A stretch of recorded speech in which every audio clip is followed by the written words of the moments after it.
have for Alice at the end, and we will have a question and answer session at the end of the presentation. We'd also really appreciate it if you can complete the poll questions when it pops up. That'll come up towards the end of the webinar, and this just helps us to make more webinars basically, so that would be really, really appreciated. So without any further delay, I'm going to welcome our guest speaker tonight, which is Alice Williams. Just bear with us while I stop sharing and Alice starts sharing. So I'm stopping. I'm starting.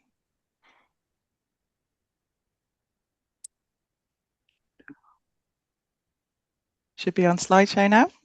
It is, that's perfect. Wow. Good morning, everybody. Today I'm going to talk about a new way of thinking about career planning in the NHS. I don't have any declarations of interest, but I'd like to say that I'm very new to presenting. I have ADHD, so it could go crazy, and I moved house yesterday, so let's just see how things go. If you don't know me, as we've said, I'm Alice. I'm a treatment specialist therapeutic radiographer at Colchester, which along with Ipswich is part of ESNEFT, which is East Suffolk and North Essex NHS Foundation Trust. If you do know me, there are ducks hidden today, so stay alert. I purposely didn't introduce myself with a banding scale. I didn't say I'm Alice, I'm a band 6, 7, 8, whatever, because my career progression hasn't been defined by an agenda for change pay scale. Instead, it's been shaped through opportunities I've encountered, my curiosities, and just through my general life. And more recently, working with certain people, I've worked on my enhanced level practice and the framework around that. I'm really proud to call myself an enhanced level worker, and I have ambitions to hopefully grow within research and workforce development. My main areas of interest, as we said, are advancing practice. It's not just advanced practice, it's advancing practice for all levels of radiographers. Here is the fabulous ESNEFT family. Well, the ones I could get to send me photos anyway, there's a lot more. I'm really passionate about developing my team. I think it's really important to involve them in my research right from the start, so they know all about it. They're going to either be participating in it as a participant or helping me with my research in the background. I'm currently on an NIHR research internship, and I'm looking to progress my research on workforce development toward a bigger PhD project. I'm hopeful that this work will make good changes in my department, but maybe also be a benefit to radiographers, AHPs in the wider healthcare workforce. So before we talk about career planning, we kind of need to look at why this is an issue. And the AHP and radiography workforce, particularly under pressure with increasing service demands, all the recruitment freezes we've seen in the last couple of years, and the insufficient workforce growth. There's around 250,000 AHPs registered in the UK, and about 75% of those work in the NHS. However, staffing has not kept pace with the rise in demand for our services, and as a consequence, several of those professions are on the recognised shortage occupation list, and continuing like this just isn't sustainable. The NHS can't carry on like this. Data from various research has shown us that retention rather than recruitment alone is a critical challenge. Leaving rates, particularly for early career professionals are really concerning. About 6% of all new registrants leave within the first 4 years of qualifying. And for smaller professions like radiotherapy, podiatry, etc., that's really, really disproportionate and creates more fragility within that already stretched service. Specifically radiographers, evidence has suggested that the drivers behind staff leaving are very multi-layered, but they include workforce pressures, limited career progression, and a lack of structured professional development. RTUK's 2024 survey highlighted a clear message from the staff. They felt that careers lacked a defined career pathway, had insufficient support for development, and that these concerns directly impacted their morale, retention of staff, and long-term workforce sustainability. The government has looked with Fit for Future at their national workforce strategy, also looked at these challenges, and they aim to have a workforce that feels better supported, more motivated, and more able to develop. They'd like all NHS staff to have access to a personalised career plan and career coaching to enable staff to work to the maximum of their professional capability. To do this, it makes more sense to me and probably everybody else, and more cost effective, so the managers will like it, to develop and retain your existing workforce. We will always need new staff, new runners on the floor, but we should try and retain those staff with the experience, the background that you've already poured money into. And spending on recruitment is phenomenal. Ongoing research in this area by their AHP Workforce Research Partnership, AHP RAP, very interesting, is working on identifying the high risk areas and where attrition is the greatest issues, and other organisational factors that influence people leaving the NHS rather than staying. And last month they released some data that will support their first research questions that they're going to address. They're going to look particularly at how we can support growth for the AHP workforce and how we can develop more roles and more interest in underdeveloped or underrepresented, professions. But ultimately, all of these solutions must prioritise a clear pathway. They must invest in professional development and have supportive leadership and have targeted retention strategies. Because without any of this, our workload demands will continue to outpace our workforce capacity, which doesn't just impact us, our morale, people leaving, it also will impact our patient care. So now we can talk about career planning, which for most of us, we'll have always viewed that as climbing the rungs of that career ladder. This concept is really outdated. It dates back to the Roman political systems, where men advanced through the rigid hierarchies of power. It then came back in the Victorian era to reinforce structures that allowed wealthier businessmen to dominate over the poorer workforce. But I'm not Roman and I'm not Victorian, and last time I checked, I wasn't a man. Nearly 3/4 of the NHS workforce are also women, and the rest, I'm pretty sure, haven't gone over 100 yet with pension age, so they're not Roman or Victorian. And in reality, this model of climbing that ladder doesn't fit for the majority of the diverse workforce in the NHS. Only one person can benefit, and that's that one at the top. It also means limited movement upward, that one person can get there, but there's no sideways tracks on a ladder. There's no personal growth if you choose to stay where you are. I love being an enhanced worker, so I'm staying where I am, but where can I go from there? And if you come off that ladder for a bit, which I did when I had a small career break, you go right back to the bottom. There's no point that I could come back in and start where I kicked off again. I had to fall off and start right back at the bottom. I figure it's 2026, and the idea of that single upward ladder, which wasn't fit in 1948 when the NHS was created, it certainly isn't fit for the 21st century. We always need to consider money, and everyone wants more money, the world's getting more expensive, but we're not in the NHS for the money. We wouldn't be here if we were. There isn't a big pot I can give everybody on my team a nice and advanced or consultant role. But what I can try and work on for my team is growth and purpose and making their work life more fulfilled, and also make their work not impede their personal life, but also develop them in a way that benefits the trust and our patients.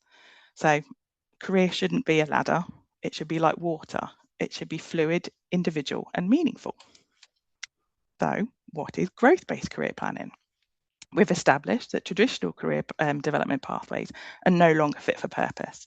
We need something that's adaptable, relevant to the time now, and more reflective of everybody as an individual.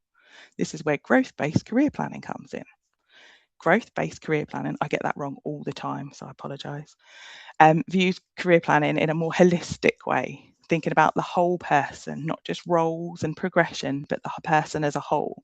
It considers how we develop physically, mentally, and spiritually over time, because career growth and personal growth should work together. There are clear benefits to growth-based career planning. It gives us clarity and direction in our careers, and it supports better decision making around education, development, and opportunities. It highlights where we need to build skills, increases job satisfaction by aligning our work with our strengths, and progression can develop in a more meaningful way. In the NHS climate, roles are evolving and fractionation schedules, particularly for radiotherapy, are shortening. So our presses are increasing. We've got more stuff, are we going to end up with more stuff than we can use? So we need to challenge how we think about career planning and shift to a more flexible, person-centered approach. There is a journalist and a motivational speaker called Bridget Thornton.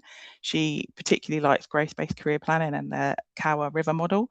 And she sees that as a goal to reach your ocean, where you thrive in an open ecosystem full of opportunities, connections, and ongoing exploration. I really like this idea. It really resonated with me. I don't know if it was because of my neurodiversities or whatever else, but I think it was the individuality of your journey, not just that structured old system that when I first joined, you had to follow along with. And it also connected with the Kawa River Model and how they link with our four core pillars of practice. We must add value to ourselves by embracing more relevant and flexible approaches to our careers. We need a new narrative, one that recognises and celebrates the wide range of career opportunities within the NHS. So not just that all the way up, you can go sideways into AHP roles, and one that puts us at the centre, the people at the centre. By supporting us to explore what we truly want and need, we can grow our own unique careers. So now let me introduce the Kawa model. It's a really powerful and insightful way of thinking about growth and development. Kawa is the Japanese word for river, and this model uses the river as a metaphor to sort of represent our life journey.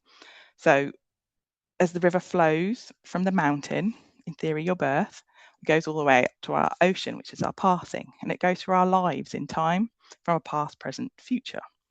Along that journey, the river, however, doesn't always go in a nice straight line like a ladder. It changes. Sometimes it's a nice lazy river that you sit on a little rubber ring on holiday, but sometimes it can be more turbulent or restricted.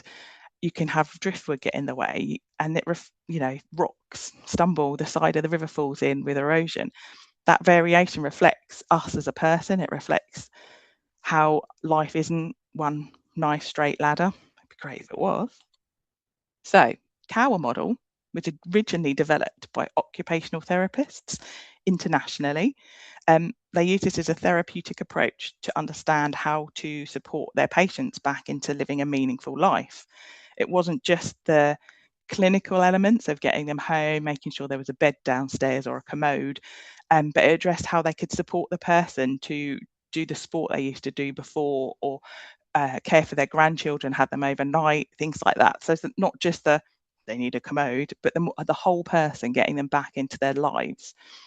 I thought, well, this thought process is really valuable in career development as well. And when you align the two together, so the Kawa model and the growth-based career planning, they work together. The Kawa model has 5 core elements. The river flow, which represents our overall life flow, our priority. So whether that is your family at the time, or it is your career, or it's something completely different, saving to go and watch the World Cup. The riverbanks represent our environment, our workplace. Sometimes their riverbanks fall out or get eroded away, and your workplace disappears or changes and evolves, and you need to kind of go with that. The rocks are your obstacles and challenges that you block and restrict your progress. Driftwood, it's our personal attributes. It's whether they help or hinder us. And importantly, the spaces between that. Water needs a space to get through to improve our flow and our opportunities. I really liked the model. I liked that it was visual, and how you could look at lost my train of thought now. What I really liked about this model is it encourages to look at the whole person, the whole picture. It's not just fixing that one problem. It's about understanding how everything interacts together and how we can create movement and growth. It's flexible and often visual and can be adapted to the person. So if you don't really like rivers, you can make it a road. I don't like roads. Or you can make it whatever resonates with you. But the Kawa model is really simple, and it asks a really powerful question. How do we want to live and work in a way that feels meaningful to us? And working together to achieve that. It's inclusive and person-centered and aligns closely with growth-based career planning. It's something that don't have to just use as you within an appraisal, within a coaching conversation, just within a one-to-one. You can look at it as a whole team or an organisation. You can also look at it longitudinally. It's a shift in how we think about career development. It provides person-centred, I've lost it again, see, don't get ADHD. Just as we provide person-centred care, we can apply that same thinking to career development. The Kawa model uses the analogy of the river to give us a way to visualise that journey. So this is my journey. You can see I started training in 2005, if some of you on the call probably know, and some of the hiccups that are along the way have made me into the person I am today, and at the bottom where I'm starting my, hopefully, a research career. It uses that river to visualise a person's journey rather than that straight ladder, and it acknowledges those that multiple factors influence who we are. It's particularly valuable for those that don't enjoy like the text-heavy traditional methods of appraisal, filling in a box and a questionnaire. It allows you to have like a really meaningful, honest conversation. So as I said, this is a simple view of what a longitudinal version can look like from my career. And this is a cross section. So you don't have to use it longitudinally. You don't have to think about your career. And, you know, some of us can't think past 6 months. You can look at a cross section that tells you today, it can tell you this month. You can work on a specific project that allows you to use this model and what will benefit, what's hindering the project. Dr. Stephanie Tempest has particularly explored the growth-based career planning and the Kawa framework, and she looks at it developing and deepening reflection and understanding of us, the profession, where we want to go. The Kawa model reframes career planning as something dynamic. It recognises that these life experiences and these setbacks that you might have seen in my longitudinal are growth, not just, you know, not failure. It sees them as ways you can push yourself forward. Encourages a flexible, open mindset, helping to build a more engaged, resilient workforce. Importantly, it's not just about individuals. There's potential to use this approach with managers. So when you start looking at people's strengths, when you start looking at what makes people want to stay within the NHS, you can see your team's strengths. You can see how you can use your team, how you can develop your team. You can see where their service gaps and where you can perhaps develop somebody that could fill that gap, but also just expand your staff, make your team work better and alleviate those workforce professions. So it isn't just about career development, it's about retention, sustainability and making better use of us as a workforce. So by embedding Kawa into coaching and development, we can support staff at every stage of their career to navigate where they want to go and have a more meaningful and viable way of building the workforce that's more fulfilled and then more effective. I have to do this one because none of this is my idea. I'll tell you where I'm going with it shortly, but the Kawa model was developed by occupational therapists across Canada and Japan. Dr. Stephanie Tempest, who's also an OT, put the two ideas together and has written a lovely book that shows you AHP stories on using growth-based career planning and the Kawa model. Stephanie has also worked with NHSE and HEE under the Workforce and Education Research umbrella. You can find videos from her and some other people she's been working with, so Dr. Lim and Jo Yin. And they've written a public scholarship report that talks about how to apply this method into the NHS, what the obstacles may be. I was introduced to Kawa during my studies in growth-based career planning at Sheffield Hallam, and the support and the back end for my projects and where I want to go has been amazing, particularly from Mel Clarkson, who's bed snafing me, and everyone at ESNEFT and the NIHR team. So what am I going to do? Imminently, I'm going to work with my team. We're going to do a survey exploring how my team wants their career planning to look, but it can be very individualized. So I'm going to offer lots of different options, whether that's a digital tool because you are visual, with information on it and ideas of where you can go, whether somebody wants coaching one-to-one, whether they want small workshops, whether they need more access to resources. It's really hard to find that time to find that information if you don't know where to start, whether they want specific mentoring. And then I hope to embed and implement this at ESNEFT, and then possibly one day wider in the AHP workforce. So thank you very much for listening. I'm very happy to take questions, and I'd really like to keep the conversation going. Wow.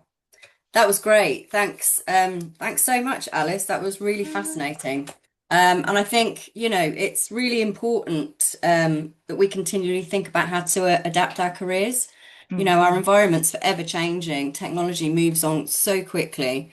I'm sure we can all agree that thinking differently about how we shape career progression opportunities within our service is really essential.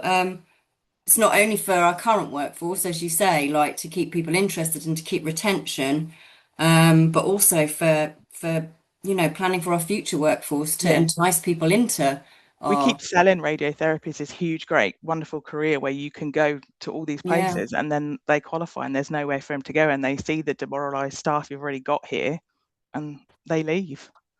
So we yeah. need to get them in, but we need to show them actually what they can achieve. Yeah, absolutely. I suppose I've got one question. Sorry, I'm just going to have to look No, at my phone where it is. Um, I've got a pen and paper to write it down. Mel, you're um, going to have to help me if there's questions. yeah, yeah. In your opinion, I suppose, when it comes to radiotherapy recruitment, do you think that it's better resolved by your local ICBs? Do they need to be involved in that, I mean, or ours have is just it? changed again. They can't even get transport right, let alone recruit staff properly. Do you think we have Um, to have a national approach then? yeah, Yeah. I think there needs to be something big and a big change. It's just not working how it is. We're not, I suppose and then making you, it real, because what the 18, 19, well, 18, yeah, they're young. They're a lot younger than me. What they mm, want is so different to what I want, and I can't yeah. understand what they want. So by looking at this and them telling me, them and all my managers, we can then change how we think and use their strengths. Their strengths are so different to ours. We remember lead, we Yeah, remember yeah, wedges, we remember totally. all those old things, Helen, at the Marsden, but they don't know that, and they don't understand the underpinning and what that can teach them. They just think we're old fossils. So it's showing them our strengths, but getting their strengths off them as well. So I suppose what you're talking about developing in terms of what you're doing with your team, the program you're trying to develop with your team to let Yeah, them help them think about their careers, that once you have what you feel is a good footprint for that, a good little yeah, program, then putting that out nationally pushing just that makes out. sense, Yeah, doesn't it? you can Doesn't use it? it for anyone. It's not radiotherapy specific. You can use it for all AHPs, health Exactly. scientists. I'm sure doctors and nurses too, but they got enough to do and enough support. That's so interesting. Um, well, that's great. Again, thanks, Alice. That was Thank you. a really great talk, and I hope that lots of people take lots of things away from it. Um, I've got just one quick update before everybody signs off. I will unspotlight you, Alice, because I know that's Oh, yeah, unpleasant. thanks. Um, if you don't already know, Mars for Radiotherapy kicked off this morning. So, Sorry, Lindsay. Lindsay, can I just interrupt? Just only because there's a question just come through on oh, the chat. sorry, I didn't see it. Yep, go for it. Um, so it's a question from Andy, Alice, and it's just asking about struggling to remember the different parts and what they're meant to represent in the model. Yeah. Do you have any tips to remember this and help with the conversation? Um, Do you use any templates?